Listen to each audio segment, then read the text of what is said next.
Em nome de Jesus Cristo, aquele que pagou toda a nossa dívida. Amém. No último culto, nós conversamos sobre como proceder com alguém que está vivendo em pecado. Vimos que estes são os pequeninos, que estão em maior necessidade, aqueles que necessitam ser recuperados para que não se percam definitivamente.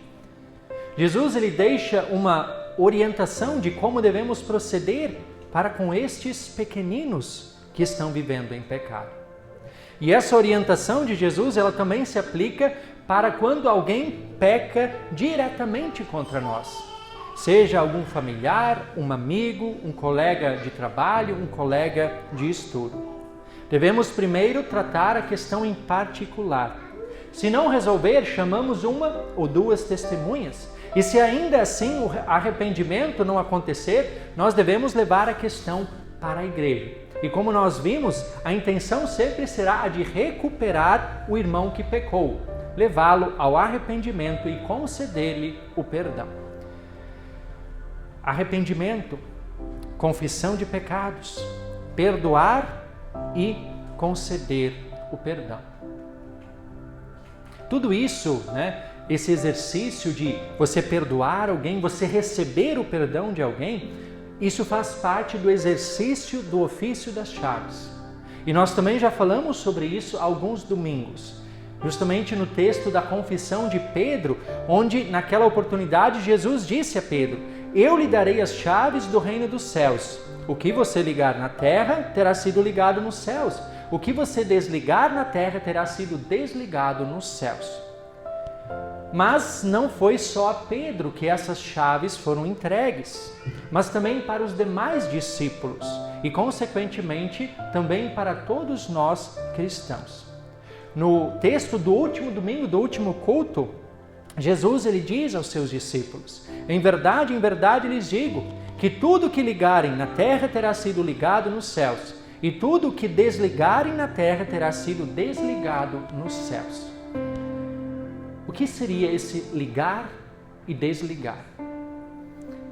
Esse ligar e desligar se refere justamente ao perdoar pecados ou deixar de perdoar pecados. Aos que se arrependem, os pecados são perdoados, eles recebem o perdão. Seus pecados não são perdoados apenas aqui na terra, mas eles são desligados, perdoados lá no céu. Ou seja, a porta do céu é aberta para aqueles que se arrependem. O perdão dos pecados é justamente essa chave que abre a porta do céu. Mas para aqueles que não se arrependem, estes acontece o contrário. Eles não recebem o perdão aqui, logo também não recebem o perdão de Deus. O pecado deles é retido. Por isso, essa retenção de pecados, o deixar de perdoar pecados, é justamente o fechar, trancar a porta do céu para estes que não se arrependem. É importante lembrar que não somos nós que perdoamos os pecados, mas é o próprio Deus que administra o perdão dos pecados. É Ele quem perdoa pecadores arrependidos e é Ele também que retém o pecado, que deixa de perdoar aqueles que não se arrependem.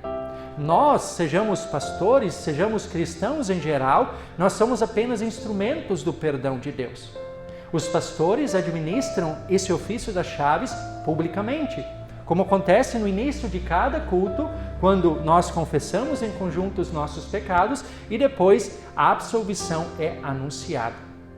Mas também, como eu já disse naquele culto, quando falamos sobre o texto do ofício das chaves, cada um de vocês, cada cristão tem o privilégio de fazer o uso dessas chaves também no dia a dia, nos relacionamentos diários, na família, lá no trabalho, enfim, nos relacionamentos sociais que cada um de nós tem. A pergunta é: temos feito uso dessas chaves? Temos perdoado aqueles que pecam contra nós? E quantas vezes, afinal, deveríamos perdoar alguém que peca contra nós? Foi essa justamente a pergunta que Pedro fez a Jesus. E Pedro até sugeriu uma resposta, quem sabe, 7 vezes. Mas a resposta de Jesus surpreendeu. Ele disse: não digo a você que perdoe até 7 vezes, mas 70 vezes 7. E como eu mencionei para as crianças, fizemos cálculo, 70 vezes 7 dá 490. Será que é isso que Jesus quis dizer? 490, depois esquece, não precisa perdoar mais. Não. Quando Jesus fala 70 vezes 7, é preciso lembrar que o número 7 na Bíblia sempre remete à perfeição de Deus. Ou seja, Jesus está querendo dizer que o perdão deve ser ilimitado. Devemos perdoar sempre de novo aqueles que pecam contra nós e se arrependem.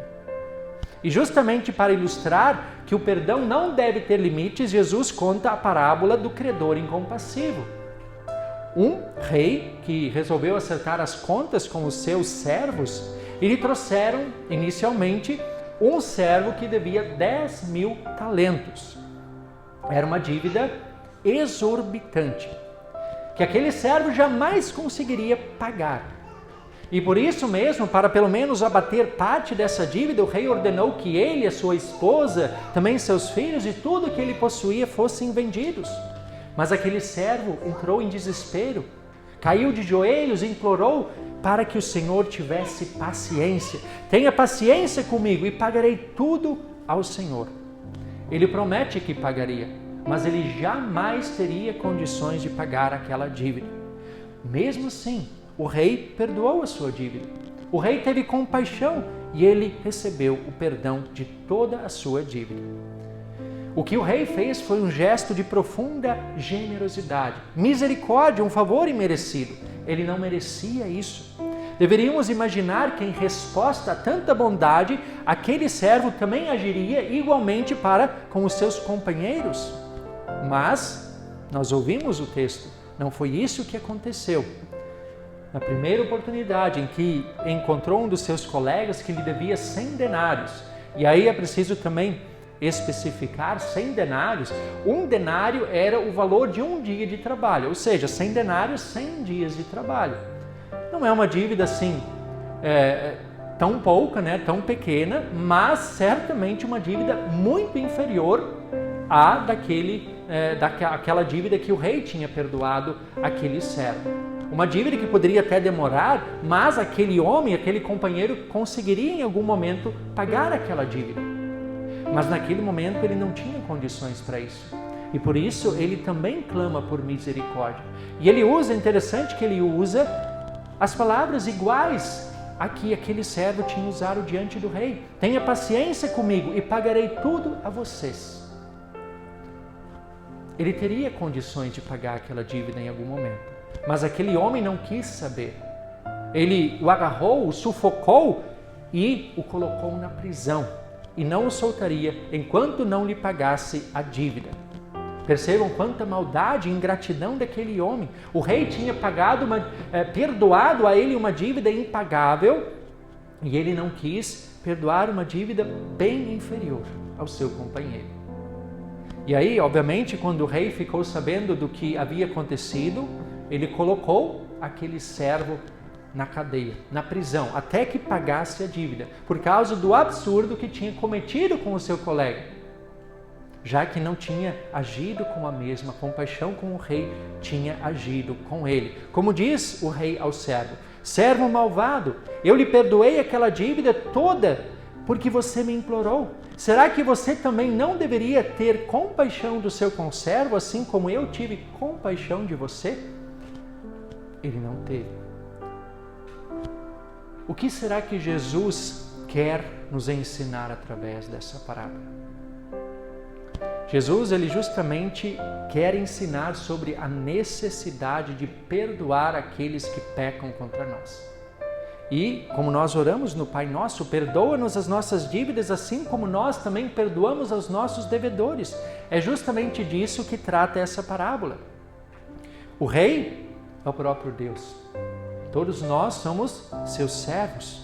E cada um de nós tem uma dívida, ou melhor, tinha uma dívida impagável para com Deus, que jamais conseguiríamos pagar. Uma dívida que literalmente nos vendia ao diabo, a condenação eterna. Por mais que quiséssemos, nunca conseguiríamos sanar essa dívida. Mas Deus teve compaixão de nós e Ele nos perdoou incondicionalmente. E isso foi possível graças ao que Jesus Cristo fez por nós. Ele assumiu a dívida, Ele sofreu e morreu na cruz em nosso lugar. Ele nos comprou de volta para Deus, nos resgatou da nossa condição. E diante de tamanha generosidade, diante de um favor totalmente imerecido, de uma graça e de um amor tão grande, o que Deus quer de nós? Que nós também perdoemos aos nossos irmãos assim como Ele nos perdoou.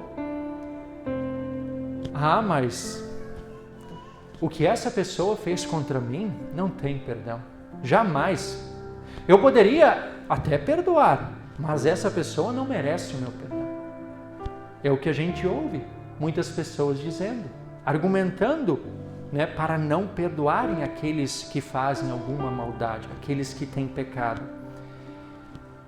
Mas o que será que Deus fez e continua fazendo por cada um de nós todos os dias? Será que aqueles pecados que todos nós cometemos diariamente, será que isso merecia o perdão?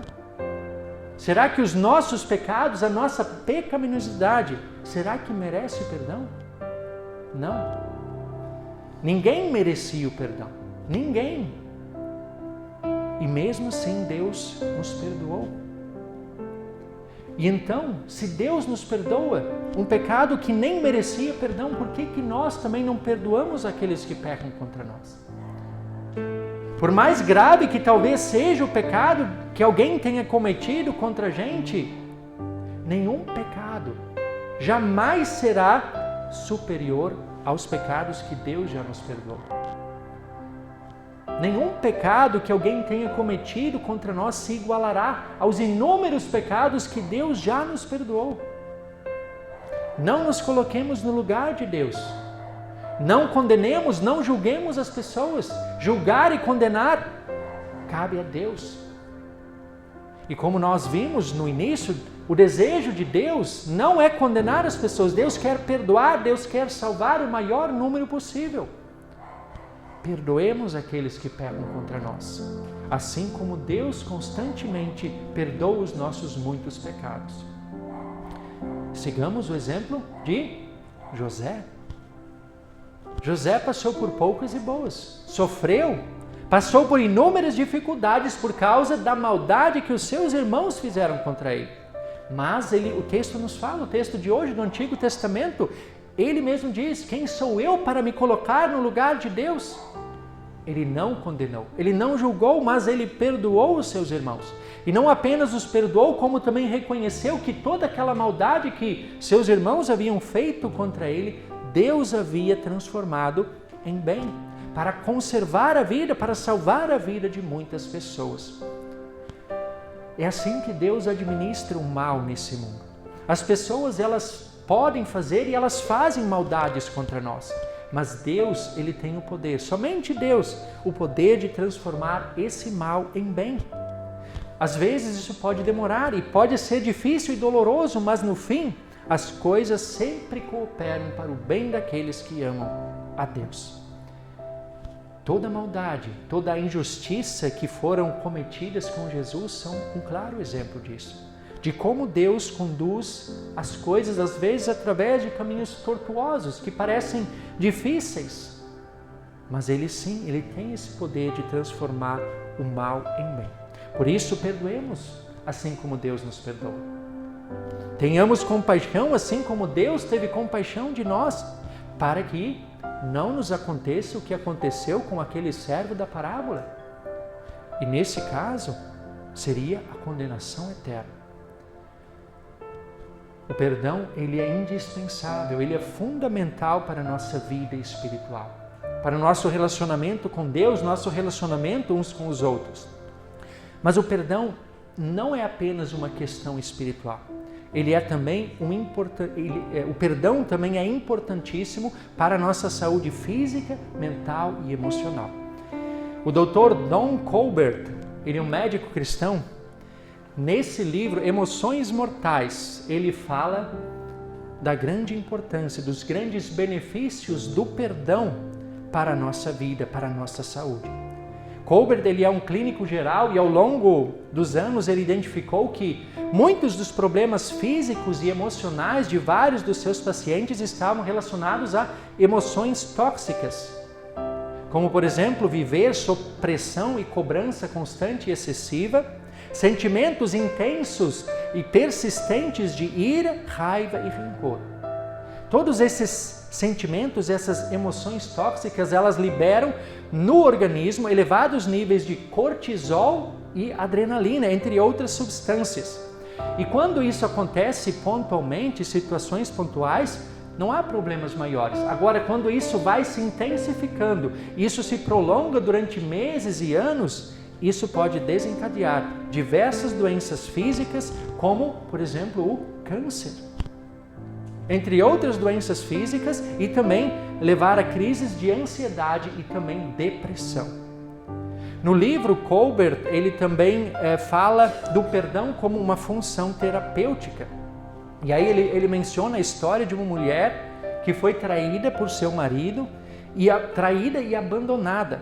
E essa mulher nunca conseguiu perdoar o seu marido. Ela desejava tudo de pior ao seu marido e ainda ficava imaginando como que seria quando aquelas coisas ruins acontecessem ao seu marido. O problema é que foi acontecendo, ela foi definhando. Ela começou a desenvolver uma série de doenças físicas e emocionais e acabou falecendo em decorrência de diversas complicações em sua saúde. Ela permitiu que aquela dor, aquele ressentimento, aquela amargura a corroessem internamente. Enquanto isso, seu ex-marido seguiu a vida sem maiores problemas. E Kolbert, o Dr. Kolbert, ele relaciona os problemas de saúde dessa mulher justamente à falta de perdão. Se ela tivesse perdoado seu marido, tivesse deixado aqueles sentimentos odiosos e amargurados, talvez ela também pudesse ter seguido a vida dela. Talvez agora vocês estejam assim se perguntando, mas como assim? Será que eu devo também perdoar, mesmo que alguém não demonstre arrependimento? Pergunta complicada. A gente sabe que diante de Deus, o arrependimento é necessário. Quem não se arrepende e não reconhece os seus pecados não recebe o perdão de Deus. Mas em nossos relacionamentos humanos, mesmo quando alguém tenha cometido um grave pecado contra nós, mesmo que não demonstre nenhum tipo de arrependimento, é importante que nós o perdoemos em seu coração, em nosso coração.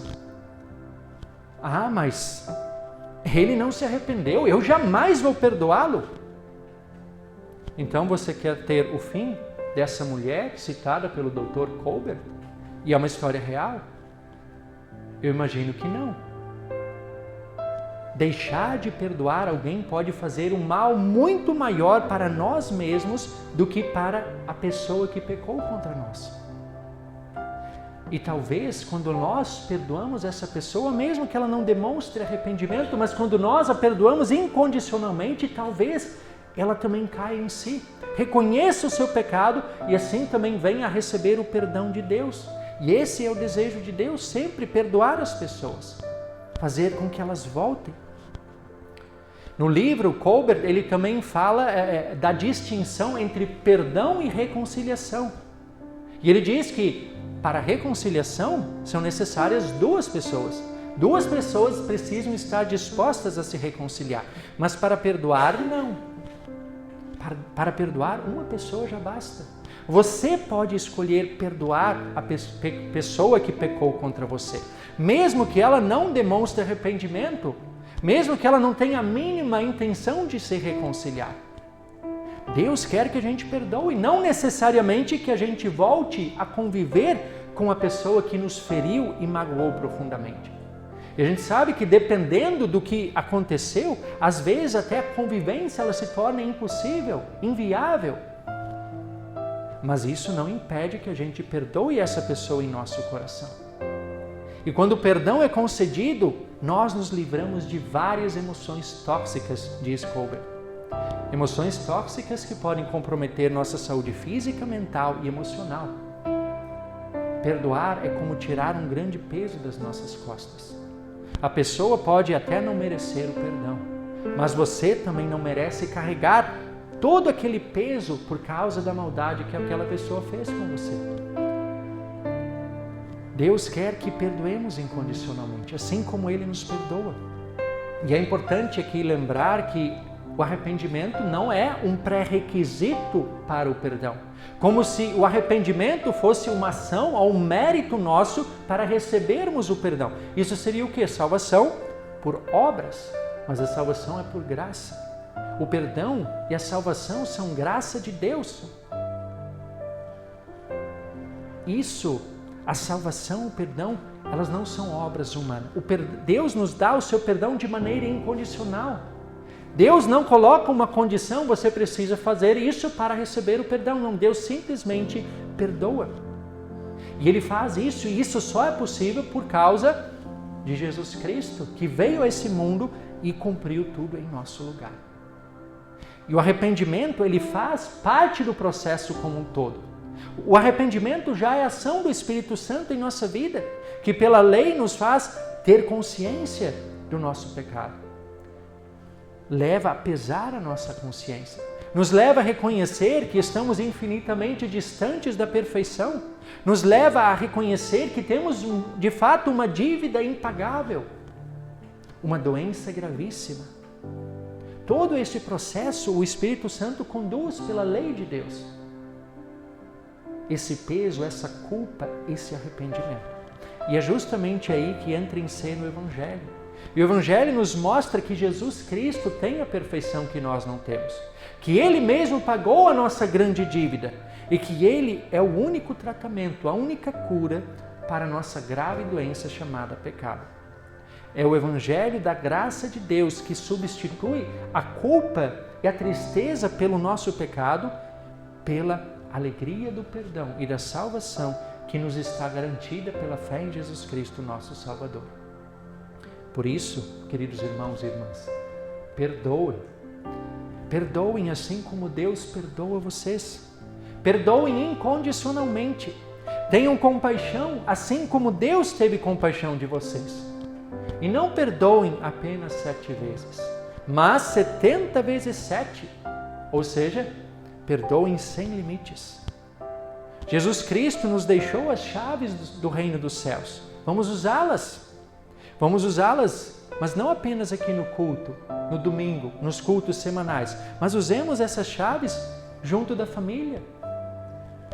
O marido e a esposa, pais e filhos, junto dos irmãos, sejam eles irmãos na fé, irmãos de sangue, com aquele familiar que nos ofendeu, com um colega de trabalho, um colega de estudo, o patrão, o funcionário, com os amigos, enfim, perdoemos aqueles com os quais convivemos, assim como Deus nos perdoa. O perdão não apenas vai melhorar a nossa vida espiritual, nosso relacionamento com Deus, nosso relacionamento uns com os outros, mas ele também vai contribuir em muito para a nossa saúde física, mental e emocional. Por isso, não deixemos de perdoar sempre de novo. Que Deus nos ajude. Amém.